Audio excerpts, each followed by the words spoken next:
Hey everybody, Doug Walker here. I am going to be talking about Doctor Strange. Apologies that Rob isn't here. He is actually going to review it on Awesome Comics, and I was going to be on there, but I'm going out this weekend to help Brad shoot his movie, so this is just my fast little vlog, my 2 cents on what I thought about it. It's getting really good reviews. I think last time I saw it was at like 91% or something like that, so a lot of people are liking it. And yeah, I liked it too. It's just another decent, good Marvel movie. It's not perfect, but I don't know if people are going to be shouting like this is perfect. What is perfect about it is its visual style, which you've seen in the trailers and such, and it's not one of those movies where it's like, oh, well, just best stuff was in the trailer. No, there's a lot of really, really cool stuff. And it's fun, and it's got some great comedy to it, and the characters are likable. The action is so creative. It's kind of like they saw Inception and said, oh yeah? We're gonna do that times 10. Because it's kind of the same ideas. It reminded me a lot of that, of like the city folding and moving and running across, upside down rooms and buildings and such. And so it has that feel, but again, I think because it's also a comic book movie, you could sort of go even more, and because it's Marvel, they have a ton of money, they're going to throw a ton at it, so it looks really great. On top of that, just the surreal imagery is phenomenal. I know a lot of people are probably going to be like, oh, well, I gotta toke up and go in and watch it. I wouldn't advise that, because some scenes are fine with that, but there's some other scenes, like the first time he gets zapped into whatever you want to call it, the other realm. It's pretty fast and intense, and they throw a lot of stuff at you, and it's great. You don't need drugs for it. It'll make you feel high. So all of that is really, really cool and really good. The basic story is that it's Cumberbatch plays a guy named Doctor Strange, who is a doctor, and he's kind of Tony Starkish, honestly, maybe a little too similar, but he brings his own flair to it. He makes it his own thing. And he is this phenomenal doctor, and he gets in a car accident where his hands get really scratched up. And that's it. What I mean by that is, if you see this car crash, this is like an over-the-top cartoony car crash. Like, car hits him, he spins around, goes off a cliff while still spinning, hits the ground, just tumbles around, all this stuff and everything, and then lands in this river, and it's like upside down like this. And he wakes up and he has all these things in his hands and like some cuts and bruises. Cut to months later, oh, my hands! Oh no, my hands! And it's like, dude, how do you still have a spleen? It's ridiculous, but you'll find the whole movie kind of works this way. If you're looking for plot holes, you'll find plenty. But I don't think people are when they see a Marvel film or even a comic book film. They're kind of looking for the motivations to carry them through and the likability of the characters. And that is what carries it through. Even when they're unlikable, like this guy, has this doctor he works with and, kind of on again, off again relationship. And she's been taking care of him, and he just friggin', just blows up on her and says some really tough, mean things. And even everyone in the audience was just like, oh. And yet you still like this dude somehow.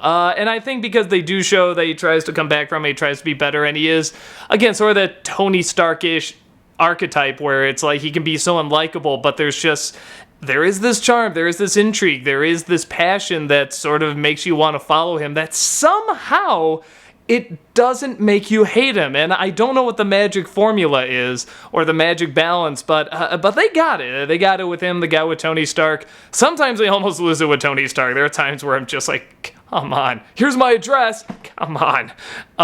But it could just be the actors. The actors are so good, and the editing is so tight, and the writing's so tight. So he wants his gift back. He wants his hands back because they shake now. Again, unbelievable he has hands at all or any body parts. But, so he goes and he finds this ancient temple where he finds the Ancient One, and she shows him how to, manipulate reality and how everything is of the spirit and a lot of Eastern philosophies and such. And, he learns, and there's this evil bad guy who wants to take one of the many magic books in this library and wants to use it for evil, to let this evil universe bad god come in, again, comic books, and destroy everything because he lost everything a long time ago, and he's like, I want to destroy time, I want to destroy, just typical Marvel villain who's kind of boring, and you've seen him a million times. But to its credit, out of all the boring Marvel villains, this one probably is the most interesting in his boredom. What I mean by that is his delivery is very deadpan, but it's kind of enjoyably deadpan. He has this very controlled look, just very, but when he needs to say something funny, he has this great contemplation, and there's this great scene where Strange, he's in this room of all sorts of weird artifacts and weapons that can do strange things that he doesn't understand, and he finds one and he holds it to the guy, and the villain goes, huh, like that, and, Cumberbatch is like, aha, and the villain looks at him and goes, you don't know how to use that, do you? He goes, and he just tosses it at him, but the way he delivers that, you don't know how to use that, do you? It's this wonderful sort of inner calm. It's like, maybe that's the fun of him, is that there is kind of this inner calm to him that makes him a little bit more interesting than the other Marvel villains, but until then, Loki's still the best. A little weird, but yeah, I mean, that's not what you're focusing on, though. I mean, Marvel is much more about the heroes than it is the villains. Well, in the movies, I should say. Comics, the villains are pretty good.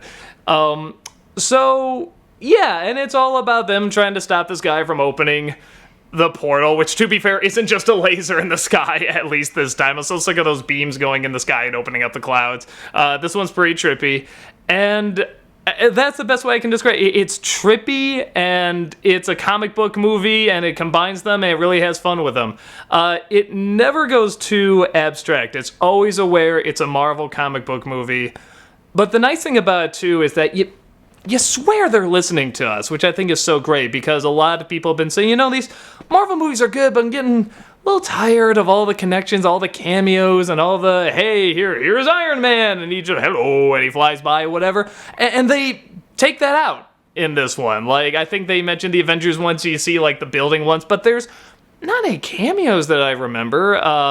And they do build up stuff for the future movies, which, again, are a little weak. Let me put it this way. If you are looking for stuff to not like in this movie, first of all, why are you seeing the movie, if that's the case? Second, you're going to find them. There's a lot of things that don't make sense in this movie, and the main villain's motivation is explained. The other villain that they're hinting at the end does not feel very well explained, and I can't act like I don't get why that is, because there's a lot of explaining in this movie, and it's kind of amazing you stay with it as long as you do, because there's a lot of great visuals and stuff, but it's kind of like, wow, I'm just realizing all the stuff in terms of talking that they throw at you. It's a lot of information, and you do follow it just enough, but it's also just enough to sort of say, wait, this guy's gonna be bad now because of that, and this person doesn't get better security around this place. That's probably my biggest problem. The security for these books and these techniques is the freaking worst. Like, I actually laugh out loud every single time someone breaks into this library. It actually opens up with the world's worst security. This guy's in this library, and here's these books and these very pointless chain locks. Obviously not gonna do a thing, and they just, 4 guys come in, like, hold him up, cut off his head, and then just steal a book. Actually, not even a book, a page. And, the Ancient One's like, no. And she goes after and tries to stop him, but even folding buildings and stuff can't quite do it. So now they have to up security. They get another guy to go in there and watch the books. And guess what? He sucks at it. Like, Doctor Strange figures out how to teleport and stuff like that, and he just teleports these little hands that go in and grab the books almost like a cartoon, and it's like, it's one guy. What? He's listening to music while this is going on, and then at the very end, like, the ancient building of whateverness is about to be attacked, and it's like a super important building that can't be attacked, so you see them all line up. The guy that protects the library, he's the leader of this, and he goes in, he's like, don't let anybody get inside. And then you see Doctor Strange show up, and just the building's toppling over, and how can you not laugh at that? Just how awfully protected the ancient secrets and the world blowy up things are. I mean, these are like, it's like information on how to just unleash bad God, coming in to destroy everything. And it's one guy who doesn't even do his job very well.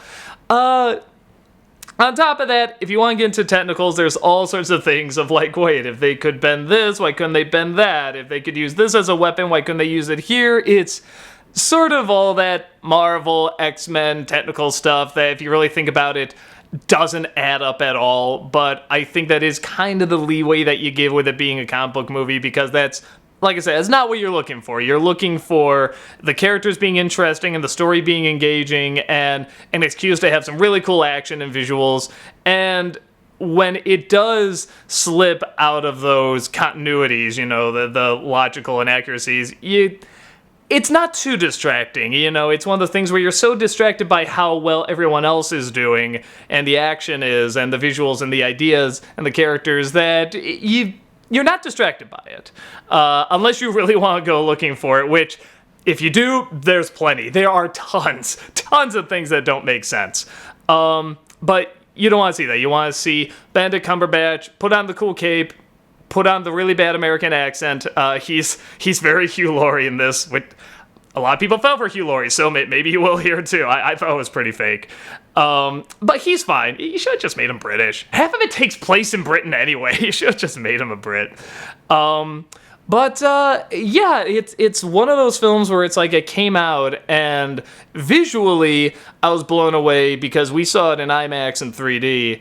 And we usually don't like to see movies like this. This one's worth it. This is definitely like one of the top 4 or 5 3D IMAX movies I've seen, because they do new stuff with the technology. Actually, before it played, they had a trailer for Rogue One in 3D, and it was not good 3D. Like, it was just blurry and sloppy. You couldn't focus on anything. I'm just like, oh no, like, is this what Doctor Strange is gonna be? But it wasn't. And to give you an idea how good this 3D is, it opens up in this dark room, sort of this dark temple, and here's this pillar. The pillar is completely black, like it's in the dark, and you're going past it. Even though it's completely in the dark, it feels like it's really close to you. Like, that's good 3D. That's very impressive 3D, especially you usually need a lot of light to make 3D work, but they got that. I don't know what they did, but they got it. Did very, very well. So I would advise you're gonna see it on IMAX, see it 3D. It is worth the extra money, and putting on the annoying glasses. It is worth it. So this is one of the few. I mean, I'm thinking like, which ones was I like? Hugo, I think I said that. How to Train Your Dragon, I think I said that. And Avatar. So yeah, that's just about 4 I can think of that had like, just primo amazing 3D. Trying to think, anything else? It's just a fun comic book movie. I mean, it is exactly what it is. I don't think story-wise or character-wise it's among like one of the best of the Marvel movies, especially after Civil War, which was so well done. But it's extremely entertaining. Every single time you think like, oh man, there's a lot of talking in this, it goes to the cool action scenes. Every time you think the action scenes might be going on too long or you want change of environment or something, they do that. So they sort of give you everything you want just at the right time, or maybe just as you're starting to get a little bored of it, but everyone's going to be different. So I really enjoyed it. If you want to nitpick it, you definitely can. I have not read the comics. I know nothing about Doctor Strange, so I have no idea how close they got these characters or not. So yeah, it's kind of like, the best way to put it, it's every Marvel movie you've ever seen, but I mean that in a good way. You just kind of look forward to these, and the one plus it has is the visual style, which, I mean, this must have just been a designer's wet dream. I mean, like, it looks gorgeous. All the things they throw at you and the speed they throw it at you and the technology they use to bring it to life. Rob and I were talking, like we said, this is what CG is made for.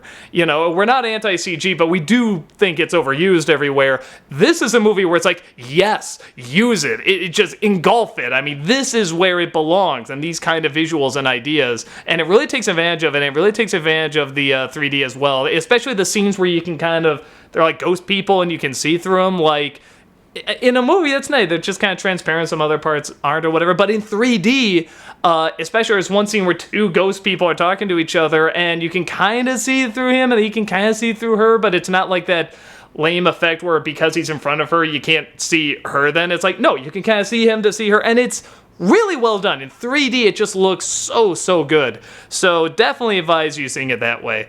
Yeah, fun movie. Like I said, it's not, maybe it probably isn't like one of my top 3 favorite Marvel movies or anything like that, but it's just a good, standard, fun, entertaining, visually exciting movie, and definitely worth your time. So that's my 2 cents. Don't forget to check out Awesome Comics. You can see what Rob thought of it, and I shall talk to you guys later. Take care.